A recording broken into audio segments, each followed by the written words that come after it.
So I haven't done one of these for a while, and I'm going to chuck in my opinion on the Liver King. And the reason I'm wearing a hat is because I've been painting my sister's kitchen ceiling this afternoon, and I can't be asked to go and do anything with my hair. So I've just leaving the hat on that I've been painting with. So the Liver King. It's suddenly come to light that he's juiced up and on steroids. No shit, Sherlock.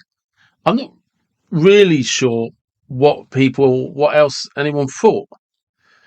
I mean, it was pretty obvious to anyone that knows anything about the fitness industry that he was on gear. What he was taking, how he was taking, who knows? I mean, I kind of understand people getting upset to a degree because he promoted the fact that he was all natural. It was the tenets of life, living like a Neanderthal. The caveman way will save you, whatever. And it was all bullshit. And I think one of the things that's always going to be a problem is there's always a snake oil salesman out there. There was always some scammer, some racketeer who fucking hell, look at cryptocurrencies. I mean, if that wasn't the biggest scam ever, what was? Oh, NFTs. Yeah, that was just as big a scam. So, yeah, I'm not really sure what to say to people because I've actually been asked a lot about the Liver King and what people think, and I just like, well, you just cannot get that jacked without some form of supplement along the way of steroids, heads, growth hormones, TRT, whatever. I mean, if you look at any of the old builders, basically sort of the old bodybuilders and weightlifters pre 1940s, maybe even 1950s, these guys lifted real solid heavy weights and basically had a diet of steak, eggs. It was as simplistic as it got. And those guys look nowhere near jacked by any standard given today. And that's because they were 100% natural. 100%. There was nothing around that they could take. So all they could do is eat a healthy diet and train hard. And they would have trained just as hard as anybody training today. But they had zero supplements. Look at the size of them. Look at the definition. Look at the muscle groups. Nothing there. It just pales in comparison. It's not even close. And I think I actually don't blame the Liver King. I blame celebrities. And to a certain degree, I blame the bodybuilding industry. However, there is a lot more honesty and a lot more integrity coming from the bodybuilding industry about how these guys get the size that they've got. And a lot of them are now open about, yeah, I take gear. I'm on something, you know. And a lot of them, there's quite a few channels out there that do, are you natty or not natty? And, for those that don't know, natty is natural. And yeah, but these guys for donkey's years denied, no, I just train hard, I just eat right. Full of shit. And and to some degree, I also blame the consumer because people just want an easy route. They just want. I know what. I'm. It's like, I'm trying to articulate this, but it's. I don't put the effort in.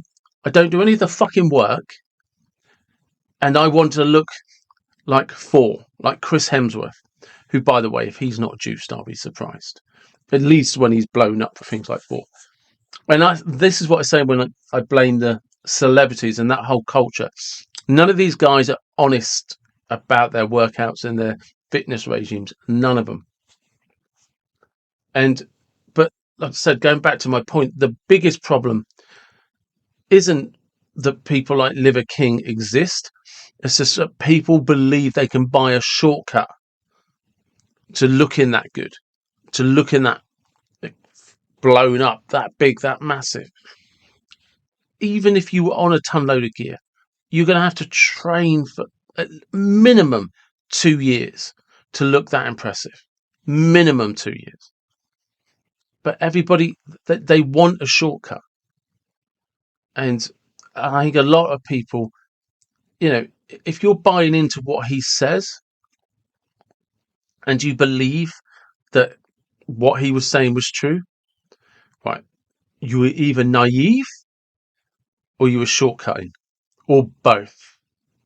Because even big, blown up, full of steroid bodybuilders,